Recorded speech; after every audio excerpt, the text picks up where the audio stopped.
Yeah, well, you know, I used to be a geek. Used to be. All right, introduction. This is fire extinguisher training. This is not intended to make you a firefighter. Question: what do you do when you come up to a fire? Stop, look, and listen. Stop, drop, and roll. We'll be doing that all day, aren't we, Kevin? It won't even close it. There we go. What do you do when you come to a fire? What do you do when you come to a fire? Well, the answer is RCAF. Yes, RCAF. First, you rescue any victims and remove them from the area, unless doing so would endanger you. Always ensure that you have a fire exit or a free exit to a door and you can pull someone out. If it looks like that you can't pull them out, you're a small person and they're a large person, save yourself. It's true, because the only thing you're going to do is add 2 dead bodies, so you don't want that. Head for the exit. If something happens and the exit gets blocked, don't try it. You need to have an exit there free that you can get out. Also, there are fire extinguishers placed at every major exit. So if you get into a situation where the fire is there, you need to rescue them, it forces you to actually start heading toward the exit to get the fire extinguisher. If you get there, you grab the fire extinguisher and you come back and you find that you can't control the fire anymore, you're already halfway out. Contain and confine the area of the fire. That is, close the doors and keep others out. Then alert others in the building and the fire department.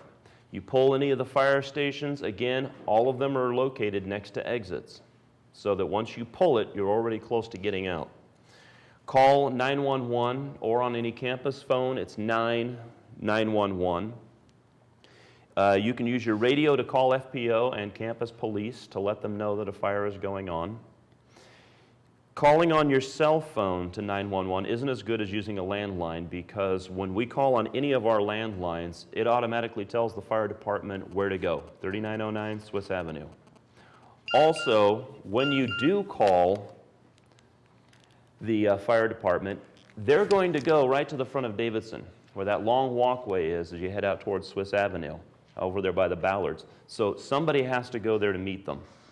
If you call the fire department first, if you're able to, as you're doing that, you can call someone on the radio, the FPO, campus police, and ensure that somebody will be out there. Generally, it's going to be the campus police that will meet them out there and direct them to where the fire actually is.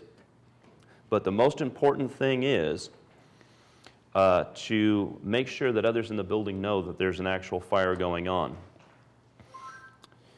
And finally, fight the fire, but only if it's still manageable. Remember that fire extinguishers are only a containment measure. They're not designed to fight the fires. So our agenda for today: we will learn the fire basics. We will learn the fire classes or types of fire, how to read extinguisher labels, to know what the extinguisher limits are, the different extinguisher types, all about pass. Some extra cautions to take care of, because we want to, above all, just avoid and prevent the workplace fires in the first place. Here we have the fire triangle or tetrahedron. Originally it was a fire triangle, demonstrating that you need oxygen, heat, and fuel in order to start a fire. Take away any of those 3 components and a fire will not happen. Then they decided to move it to a tetrahedron because they found that the chemical reaction between the 3 is the most important. They've developed fire extinguishers now that will actually separate the components from each other. It'll take away the heat, or it'll take away the fuel, or it'll take away the oxygen. But there's another chemical that they use that will actually break up their ability to interact with one another. So it'll still be hot, they'll still have the fuel there, and you'll still have oxygen present, but it keeps them from actually joining together and causing a fire. Basically, the idea is you have the combustible material, which is your fuel, heat, that's enough to meet the material combustion temperature, Fahrenheit 451, book required in many schools in English class. Do you remember what Fahrenheit 451 is? Book paper burns. One wonderful thing about Fahrenheit 451 was the firefighters there actually are the ones that started the fires. They would go around burning the books. Yeah. So you call a fireman out and he lights your house on fire. Then you need oxygen enough to sustain the combustion. And finally, you need the chemical or exothermic reaction of the fire. Basically, you prevent one or more of these agents from contact or reaction with the others, and you have no fire. Now, for us, the most preventable is keeping the heat and the sparks away from flammable material. So, fire extinguishers put out fire by taking one or more of these elements away from the fire tetrahedron, and fire safety, at its most basic, is based upon the principle of keeping fuel sources and ignition sources separate. Here are your different classes of fire. Class A, which is ordinary combustibles such as wood, cloth, and paper. Class B, which is flammable liquids such as gasoline, oil, oil-based paint, and grease, specifically grease of low temperature. Class C is energized electrical equipment. This could be wiring, fuse boxes, circuit breakers, machinery, and appliances. This is the most common fire for workplaces, is the electrical fire. And finally, Class D, combustible metals such as magnesium or sodium. The only way you're going to run into those is with arc welding. Fire extinguisher labels. The green A is for the wood, paper, cloth, the Class A. The red B, gasoline, oil. You can see they have little pictures on them. All of your fire extinguishers will have these pictures on them to help you to understand what they're for. Notice under types of extinguishers over on the far right, Class A says not for gasoline, grease, or oil, not for electrical. Class B, not for electrical. Class C is for electrical. You have Class AB, Class BC, and finally ABC, which works for all of them. And D, of course, again, is for combustible metals. It's important to understand that fire extinguishers do have limits.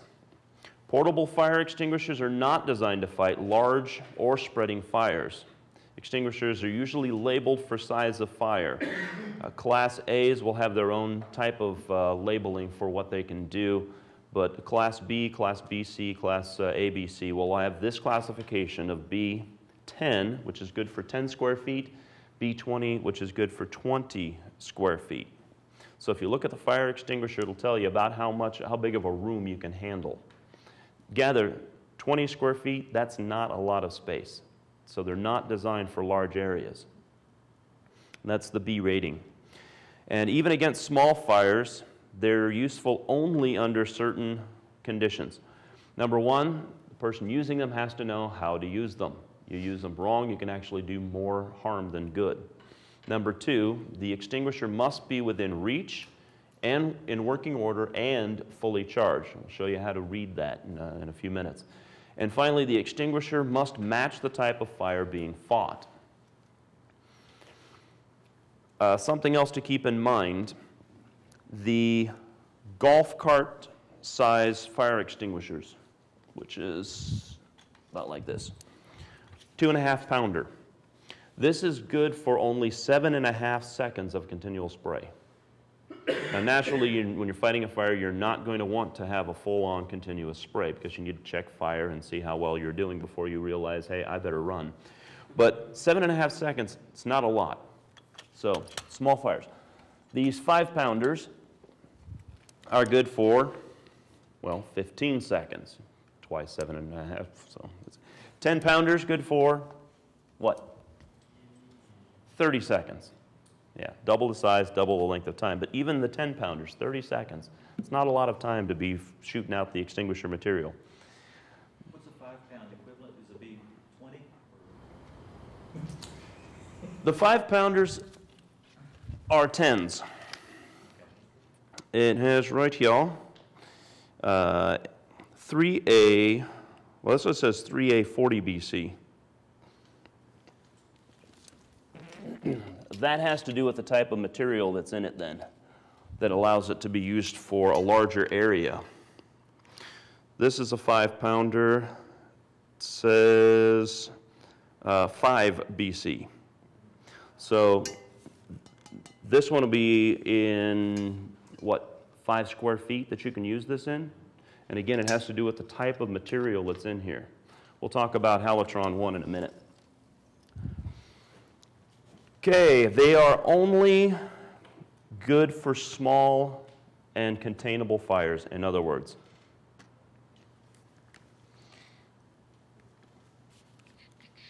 Types of extinguishers.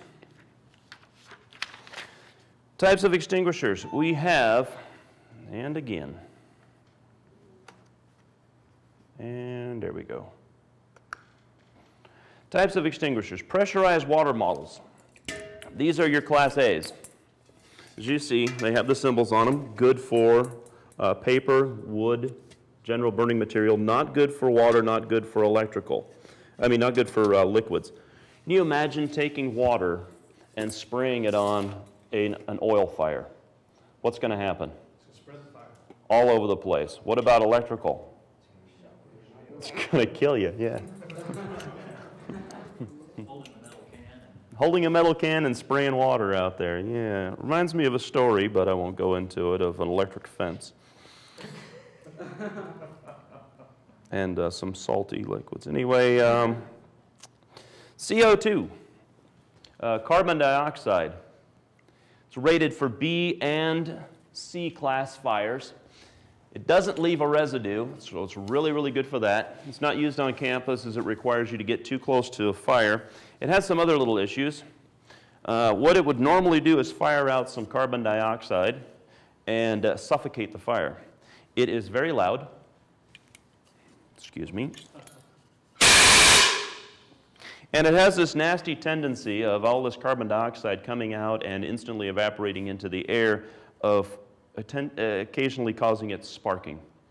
And you can see why sparking would not be a very good thing to have going on. So that's your, I love that, your CO2. Then, more typically what we use on campus is your dry chemical extinguishers. These are A, B, and C. Very, very handy. Oh, I wanted to show you, some have nozzles, some have not. We're getting away from the nozzles because it has been determined by our safety coordinator that they're more difficult to handle, especially, he said, for the females because of the weight. I highly disagree with that. But we're all at the short nozzles. These also aren't being used on campus because they're plastic. And evidently, we're concerned about the fact that they're going to melt in your hand. But if you're that close to the fire, you deserve to get it melted to your hand. So those are your A, B, Cs. We also have foam, which is used exclusively on Ventahoods, like the Mitchell kitchen. Another type is the Halon or Halitron 1. We've done away with Halon. They don't like it. They say it pollutes or tears up the ozone more than these do. Notice the large nozzles. This is how you tell a Halitron or a Halon away from any others. These are designed for computer equipment because, like the carbon dioxide, they dissipate almost immediately and they don't harm the computers. So if the fire doesn't get it, at least you're not wiping them out with Halitrons. These are extremely expensive, and as you see, they don't last for very long. 5 square feet, yay. What class are these? These are BC. Again, because it comes out really, really fast, high pressure, and dissipates immediately, you don't want to use them with paper or wood because it'll just send the paper flying everywhere. So they're most specifically designed for electrical fires because it extinguishes it without doing any damage to the electricity, but you can use them on oil. I wouldn't because they're just gone that fast. Yes, sir. Can you draw about a 2-foot, about 3-foot square on the marker board in the corner? Probably not. Yeah. It's small. Hold on.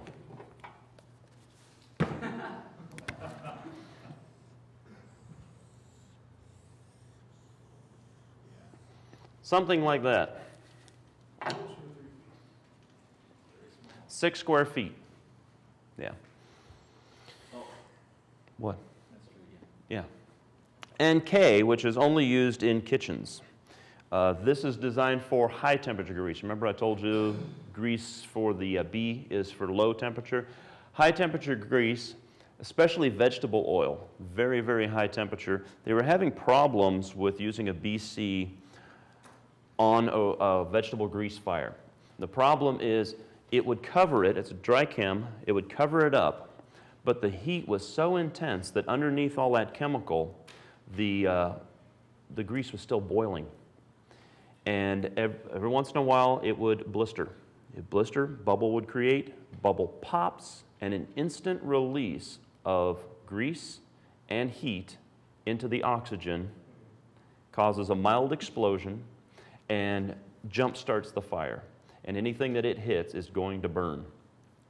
So they came up with this K, which is used to actually break up, while it's covering the fire, smothering it, is actually breaking up the oils in the grease, so it will not catch back on fire. K breaks up the oils, diminishing its ability to burn. All right. Yes, ma'am. Yes, K. Mm-hmm. It is more likely not going to be K, and you should not use it for grease fire. That's correct. If you're going to be using a lot of grease that is vegetable oil-based grease, then your BC, ABC chemical is not going to work for you. Could actually cause more harm than good.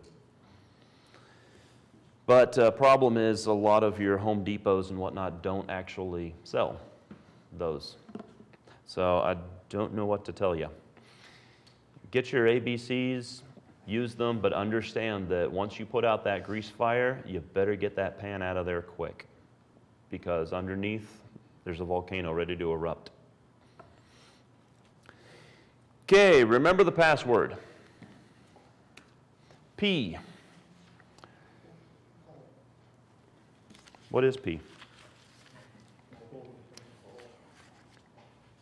We're not underpass yet. Okay, well, good. If you go to fight a fire, this is what you're supposed to do before you even get to the password.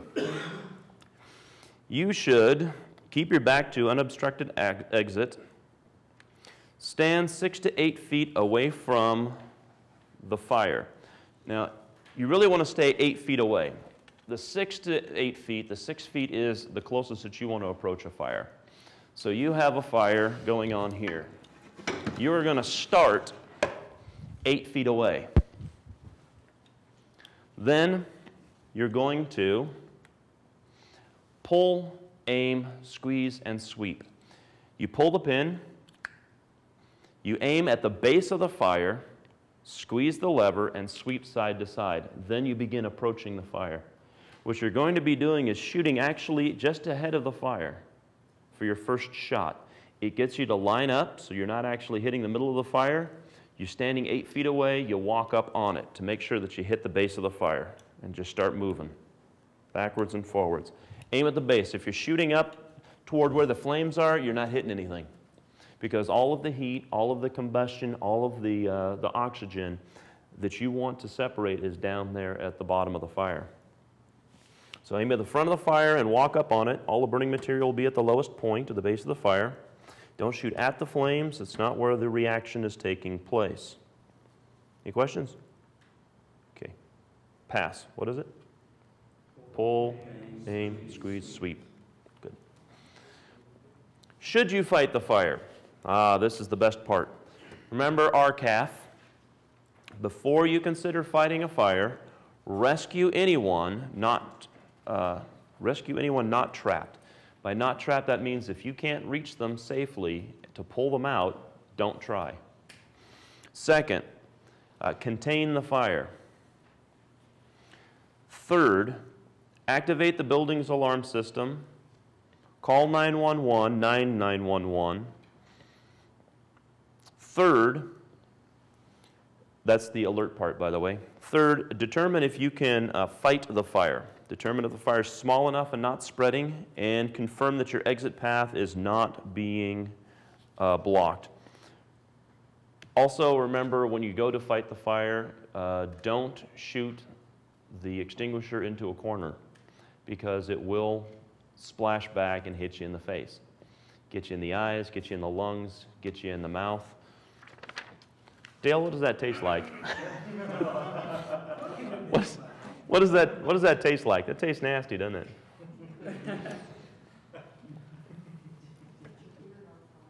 Catch my beard on fire, yeah. And if you're working with greasy materials, even if you're using the right extinguisher, if that stuff splashes back on it, it can't catch you on fire. Never fight a fire, even if one of the following is true.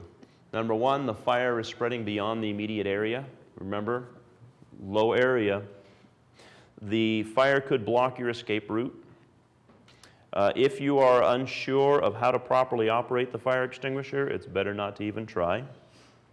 And for the extinguisher is not the right type or fully charged, which means that before you do anything, you have to inspect the extinguisher. I know it takes a bit to do this, and so most people just want to grab and go. That's why I have inspections every single year to check these things. But again, that's once a year. So you want to check it before you're ready to go, because the last thing you want to do is grab a fire extinguisher, head toward the fire, back away from your exit, and get there, pull a pin, and squeeze, and nothing happened. So you check. Is the pin secured? Should be secured with one of these tags. Color changes, don't worry about that, but is it secured? Second, nozzle functional. Third, check the pressure gauge. Is it within the green? It's got to be in the green. Otherwise, if overcharged, could be a problem. Undercharged, definitely a problem.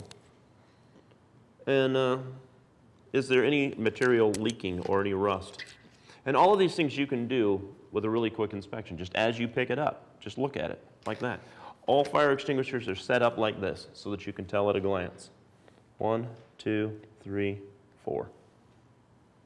Oh, and is it the right type? All of this has to be facing outward.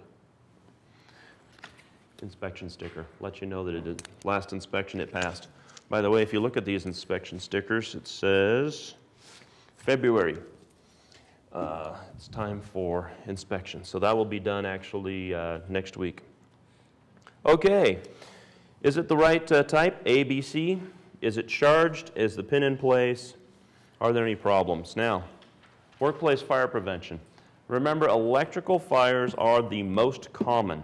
Major cause of workplace fires is the misuse of electrical equipment or an electric system failure, mostly resulting in overloaded fuses, circuits, motors or outlets, wiring with frayed or worn insulation, a loose ground connection, machinery in contact with combustible materials, and defective power tools. Most of these things will be reported to the electrical shop and taken care of. I had an incident with a grinder over in the carpentry shop. We have this eraser that you use to clean the grinder off so that it grinds down your wood and your metal better. It keeps the pad from getting clogged up. I was grinding some metal, and as I was going through, sparks were flying everywhere. And I finished, turned, put it away, and I could smell something's burning. So I look, and there was just smoke billowing out from this machine. First thing I did, unplugged it. Safety. Second thing I did was try to determine whether or not there were flames and heat. None. Okay, all good. So I unscrewed it, disassembled it, and saw that the rubber that was used to clean it off last had gotten stuck because it was heated up as it was cleaning. Stuck to it. The metal sparks had gone down there and actually caught the rubber. It was smoldering. It wasn't on fire, but it was smoldering. So I had to chip all that stuff out. You never know where fires are going to start. So always be aware. Always keep your nose active. What is that I smell? Okay. Chemical fires. This is the most important thing, is to check your MSDS before you're using a chemical that could be flammable. Actually, you're supposed to check them anyway, to check your chemicals, see what you're using. Provides important fire prevention information. Always review them before working with the chemicals. It tells you things like the flash point. All of these things. There's some paint, smoke in a can, Elmer's Slidol, just stuff I keep around the office. I have the MSDS sheets on all of them, but each one of these, the flash points on these things, 120 degrees. I mean, that's a typical Texas summer, you know? Also check the reactivity and compatibility of hazards. This is most important with the custodians because you guys use oxidizers a lot. Also, I believe, isn't the ice melt an oxidizer? I think it does. Oxidizers, you have to be very careful what you mix with because they will start fires. Understand their flammable limits and the firefighting measures. Some MSDSs say right on them, when fighting the fire involving this chemical, do not use the following. And that's important stuff for the fire department to know. It's good if you let them know right ahead of time, oh, by the way, we suspect that this is this kind of a fire, don't come in with water. Okay, workplace fire prevention, flammable liquids. Well, we'll look at liquids. Keep them away from ignition sources. Again, check the MSDS for hazards, flammability, ignition, and flash points. Use with good ventilation. You should do that anyway because most of the flammable liquids will cause you to go dizzy, lose brain cells. Store in approved containers. That is airtight, closed, and metal. Now your personal stuff you can keep in plastic jugs if you want, but for here, keep them in metal, airtight, closed containers. We have fire cabinets on campus, usually yellow, marked with big flame symbol. That's where you put all of your flammable liquids. It's required. We also have metal cans in the HVAC shop that we use to dispose of oily rags. It's also important to know that gas, it's the fumes that are actually burning, not the liquid. Consequently, an empty gas can is more volatile, explosive than one that's full of liquids. The reason why they have jet airplanes dump all of their fuel as best as they can is not because it's safer per se as far as crash landing. It'll actually cause the thing to explode. But it creates less of a hazard for the people on the ground. Isn't that lovely? Because if that JP4 hits the ground, it's going to spread instantly, and you'll have a greater area to try to put out. So when you're filling up a gas can, metal gas can, or filling up your car, you've probably seen videos of this. Touch your vehicle before you put the gas in on a cold day, because a spark can occur and ignite the fumes. It's not your gas in your tank that's going to go. It's the gas that's fuming all around you that's going to go up and catch you on fire. There was a guy in the military. He was a POL, petroleum oil lubrication. He would smoke his cigarette out there while he's pumping his diesel. And, you know, you're not supposed to smoke within 50 feet of this stuff. And it's like, you know, dude, you know, you need to put that cigarette out. You know, you're not supposed to be smoking around the diesel. And he's like, okay. And he'd flick it right into the diesel. It went out every time, but I wouldn't suggest doing that. The reason it went out is diesel is a higher volatility rate. So it takes more heat to get it going, to ignite it. And also, since it was going into the diesel itself, it actually extinguished it because the diesel was not what caught on fire, but the fumes coming off of the diesel. Summary. Know the fire triangle. What are the three things that you need in order to have a fire? Fuel, oxygen, and heat. The fourth thing is you need them all to be able to react together. The four classes of fire that we talked about. A, B, C, and D. What's A? Paper's general burning material. B? Liquids. Oils, grease, liquids, gas. C? Electrical. D? Combustible metals. The other two things that we talked about, which brings us to our extinguisher types, are halon, halotron, and K, which is used for vegetable oil, high temperature oils. The pass, right there. Pull, aim, squeeze, sweep. Okay, you ready for a test? Oh, and remember, read the label of your fire extinguisher to make sure that you have the right one. Test. Do we have those all passed out? Yes, yeah, they're all. Good.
First one is B. Second one? A. Third one? C. Oh, if you wanted an example of the K, you can go down to the kitchen. There's this humongous tank that's hanging on the wall. It's got to be like a 20-pounder, but that's filled with K element. And then the Venahoods have a foam in it that's similar, but it's not considered K class. It's Ansell System. They use their own little product, but it is like the K class. It does the same thing. Number 2, to find out if a substance is flammable or not, you should check MSDS. Flammable liquids should be stored in approved airtight closed metal containers. The more full a container is with fuel, the more dangerous it is. False. The most common source of workplace fires is electrical. Fire extinguishers should only be used on small fires. True. Small and containable. Number 7, before you squish a fire extinguisher's trigger, aim at the base of the fire. When you use a fire extinguisher, you first pull the pin and stand about 8 feet from the fire, shoot just a little shy of it, and walk up on it. Circle any of the following which is a necessary component in the fire triangle, or triangle, as the case may be. A, B, C, and D. All of them. Number 10, the Class B extinguisher numbers refer to the square feet of the fire it can handle. And as a bonus, write the class of fire extinguisher. What? B what? Yeah, that's it. The number of square feet. B10, 10 square feet. B20? Sure it is. Class B extinguisher numbers refer to the... Yes. Sorry. So what do we get if we get the bonus 110 or 105? Something like that. Write the class of fire extinguisher next to the fire they are used to extinguish. Fires around sensitive electrical components? H, the Halon and Halotron 1. If you wrote Halon, yes, Halon or Halotron 1. Halon, again, though, we're not using Halons anymore. They're going the wayside. So Halotron 1 is the best ones to do. Grease fries, as the word says. K. And fires involving combustible metals, sulfur, phosphorus, etc. D. Congratulations. Most of you have just passed fire extinguisher training. Remember, this does not make you a firefighter, but it makes you better equipped to be the first line of defense. I can't say.